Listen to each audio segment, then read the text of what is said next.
Hello, Tigers, and welcome to the TMNtv newscast for Wednesday, March 27, 2019. Stay tuned for the latest news at Fort Hays State University and around Northwest Kansas and the nation. I am Lauren Davis, and Jenna Hawley will be here shortly with a look at what's going on around the globe. And Haley White will fill you in on what's happening in the sports world. But first, here's what's making news in Tigerland. Nursing students at Fort Hays State University will be able to hone their skills in a state-of-the-art lab now inside Stroop Hall. On Monday, the university hosted a ribbon cutting to unveil the remodel project that includes a simulation hospital, skills lab, and separate clinic. The newly remodeled area also has a video system capable of recording students who are doing simulations and a conference room to debrief students. The project was made possible by a collaboration between FHSU and Hays Med, the University of Kansas Health System. A $250,000 grant from the Dane G. Hansen Foundation also made the remodel possible. Another big news story for FHSU this week was the announcement of the university's record spring enrollment. It is the 18th consecutive spring that the school's enrollment numbers have increased. This semester's 20th day enrollment was 13,291, which is 164 more students than last spring. Those 13,291 students are taking 126,947 credit hours, which computes into a full-time equivalent of 9,153. While the on-campus enrollment declined slightly, growth in the virtual college and at FHSU's international partnerships increased. The university has seen continued growth since 2002. The prize money was increased this year, and it has the competition for the Faulkner Challenge hosted by the Center of Entrepreneurship at FHSU. 8 finalists have been selected to compete in Saturday's finale at the Robbins Center. Business presentations begin at 9 a.m. The winner will pocket $6,000, while the runner-up will take home $3,000. Third place will get $1,000. David Snow said the number of business plans sent to the competition far exceeded what has been seen in the past. The 27 total entries were trimmed down to 8 finalists. Those finalists include Authentic Cure, Cafe May, Greet, Calliope, Lifestyles 360, Making Sense of Finance, Safe Drop, and Right Enterprises. Despite being a slightly higher price and spotty coverage in some areas of the county, Ellis County Commissioners voted to continue the county's contract with Next Tech Wireless for 2 more years. According to the Hays Daily News, a committee that studied wireless options recommended the county drop Next Tech Wireless and go with Verizon. But the commissioners voted to stay a bit more local with Next Tech Wireless, saying the company has a strong presence in the county. Verizon's bid was nearly $3,000 less than Next Tech Wireless, but the cost savings wasn't enough to change commissioners' mind. The county has used Next Tech Wireless for 13 years, and all 3 commissioners voted in favor of remaining with the company. A few of the headliners for the Kansas State Fair have been announced, and they include country and Christian acts Billy Currington will take the grandstand stage on September 7th. He has had country hits such as Must Be Doing Something Right and Pretty Good at Drinking Beer. On September 8th, Christian rock band Skillet will perform. The group has had hit songs such as Monster. On September 11th, Francesca Bettistelli and Zach Williams will bring a blend of contemporary Christian music to the grandstand. For more information or to purchase tickets, visit www.kansasstatefair.com. Investigators are still looking into the shooting and hostage situation at Southeast Kansas grocery store on Monday. According to the Wichita Eagle, a 39-year-old was taken hostage by a co-worker at a grocery store in Cherryvale. As officers were evacuating the store, they heard gunshots. As they entered the office where the hostage was, they witnessed a 28-year-old suspect shoot himself and the co-worker with a gunshot wound. The victim was later flown to a Joplin, Missouri hospital where his condition was unknown. The suspect was eventually flown to a hospital in Tulsa where he died from his injuries. Law enforcement continued to investigate the incident. A year after the Kansas House authorized research about growing hemp in the state, lawmakers endorsed allowing farmers to one day sell the product. House members approved Bill 2173 on Tuesday, and it will now have to survive in the Senate. According to the Wichita Eagle, the bill would create a commercial program for farmers to grow hemp. Hemp is the industrial form of cannabis, which is very similar to marijuana. If passed, the hemp fiber could be used for rope, cloth, or building material. but some say the market isn't strong enough to support actually growing hemp at the present time. They say the primary market for hemp right now is CBD, which is being used by some to help treat disorders such as seizures, depression, and joint pain. When we return from this short break, Jenna will be here with news from around the globe.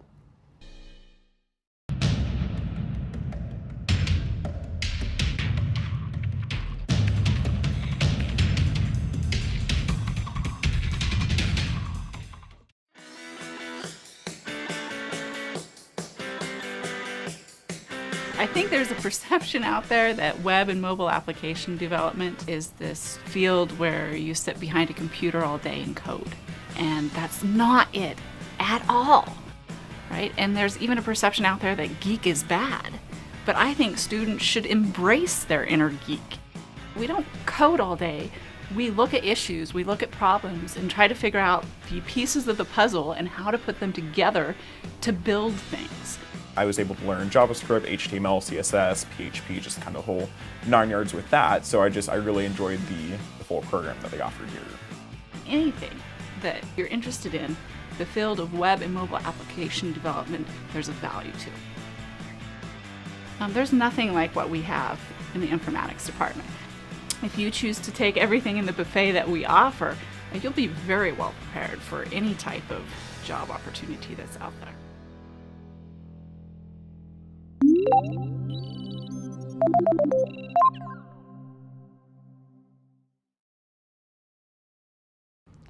Hello Tigers, I'm Jenna Hawley and here's what's going on around the globe. The Midwest is expected to face potential new problems for significant rain this week. The flooding along the Missouri River and its tributaries has caused roughly $3 billion in damage and forced thousands from homes. Floodwaters are receding across most of the hard-hit Midwest, but the rain is expected to make things worse.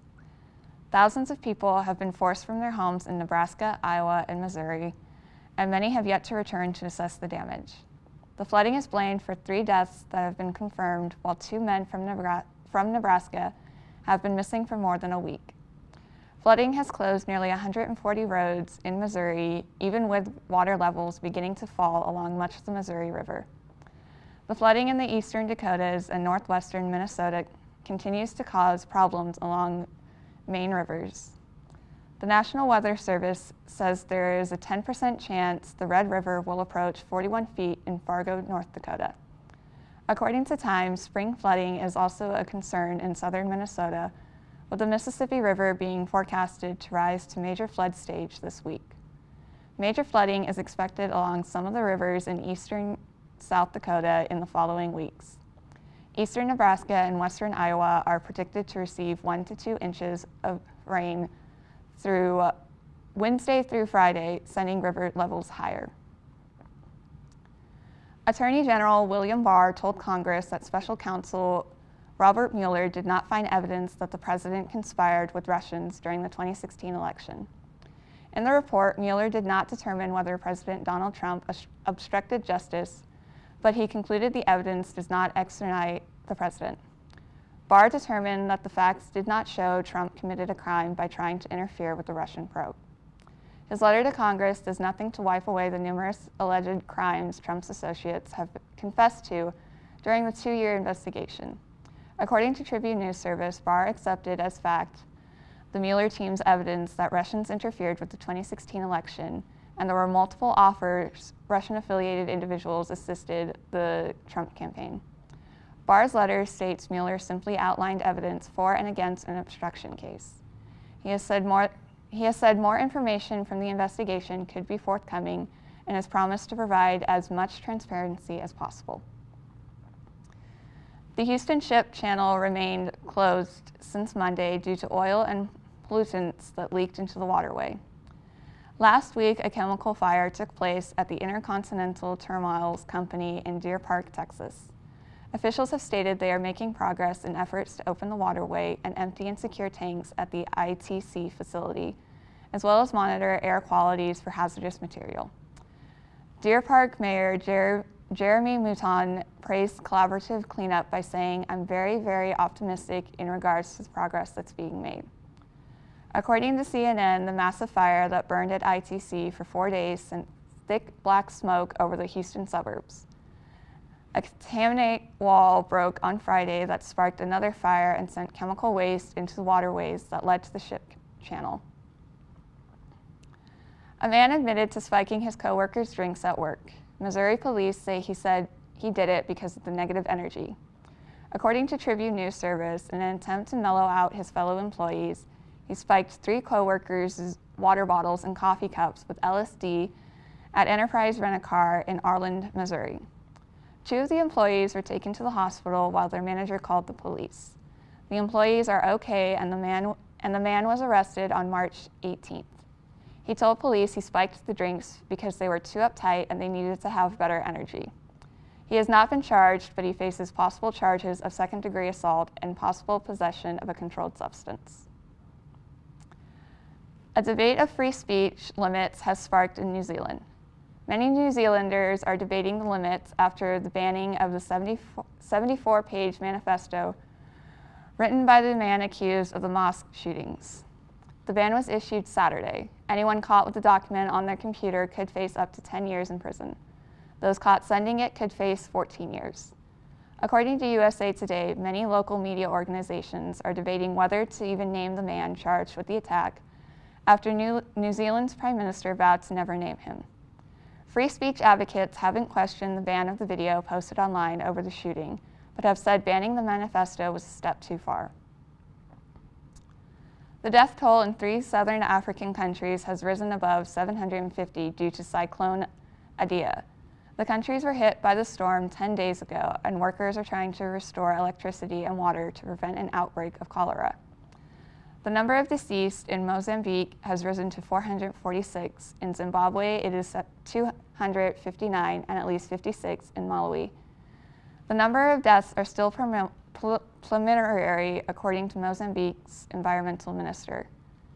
The final death toll for the country could be as many as 1,000 as floodwaters continue to recede and more bodies are found.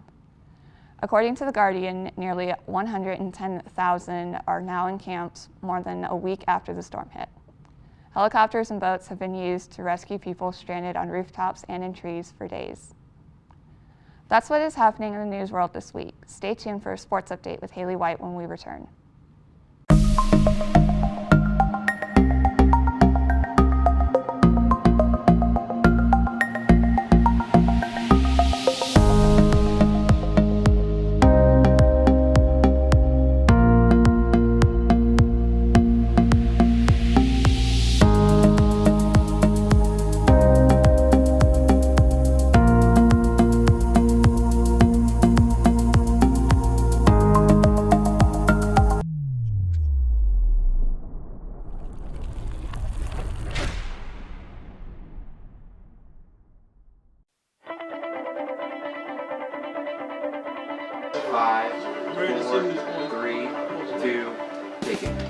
The Tiger Media Network is Fort Hays State University's independent student media organization. It's a student employment opportunity where you can work for either the news side or the sports side. So you can be on live sports production, which produces all of the live sports broadcasts that we do, or you could be on the news side and do news stories covering things on campus. So presidential announcements, student government association. We bring that news to the student community and the Hays community as well. You don't realize how much Fort Hays State has to offer until you're here. I mean, it is definitely, this is the land of opportunity here. I just got back from the MIAA tournament in Kansas City a couple weeks ago where we worked with other production crews including Pitt State and Central Missouri. And it's a great time. I've gone there the last couple years. For me anyway, I get to do sports, which is what I love. And if live productions is where that's at. This is the perfect place to do it. We have almost everything that you could possibly imagine. Tiger Media Network allows you the opportunity to take the skills you've learned and put them forward in a real world, real application setting that allows you to flourish and grow as a professional, and that will only help you and benefit you when you graduate and go into the real world workforce.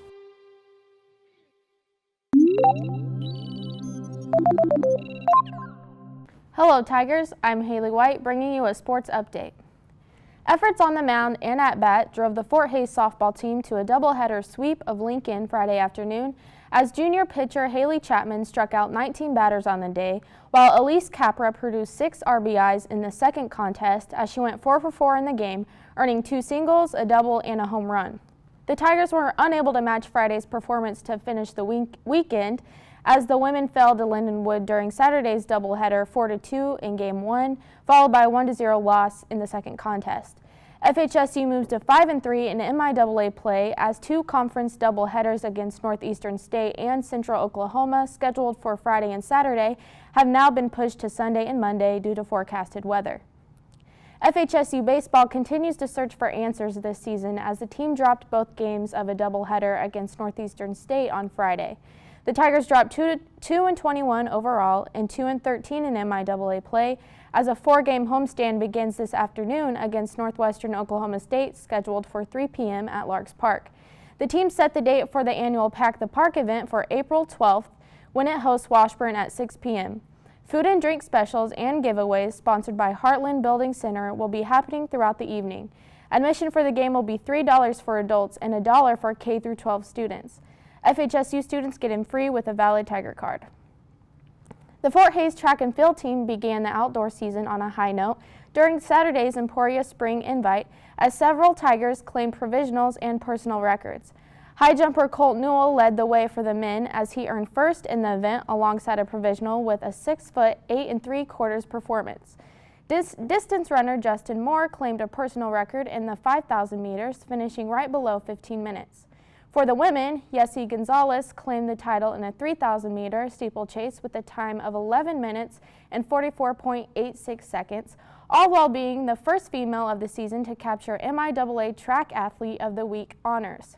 Summer Craigle earned a first-place performance in the high jump with a mark of 5 feet 5 inches.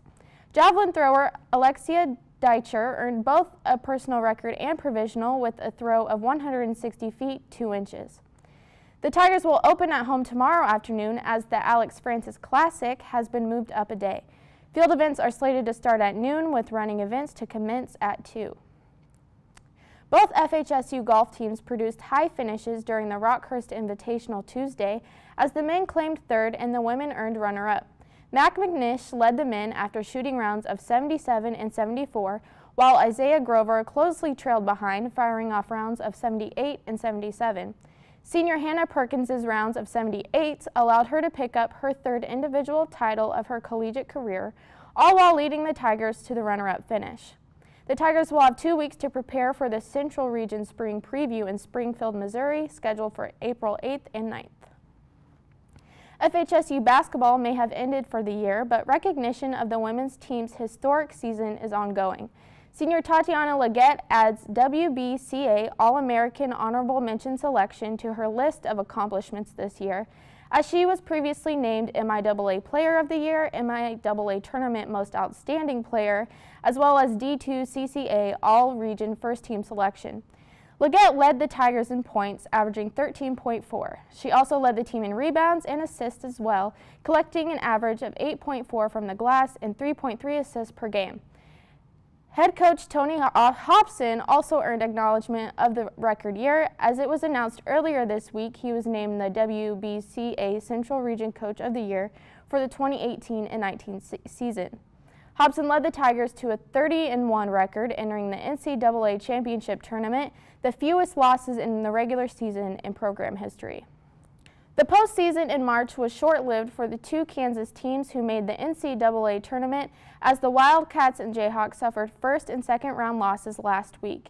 KSU dropped to UC Irvine in the first round as the 13 seed made a second-half run to knock off the Big 12 champs from the South Region 70-64. KU advanced to the second round after beating Northeastern 87-53, but ultimately fell to fire-shooting Auburn in the round of 32, losing 89-75, removing the Jayhawks from the Sweet 16. All number 1 seeds of the tournament stay alive as the teams will begin vying for a spot in the Elite 8 beginning tomorrow. That concludes this episode. Tune in next week for another episode of TMNtv. To stay up to date on the latest news and information throughout the week, visit TigerMediaNet.com. Until then, remember, roar Tigers!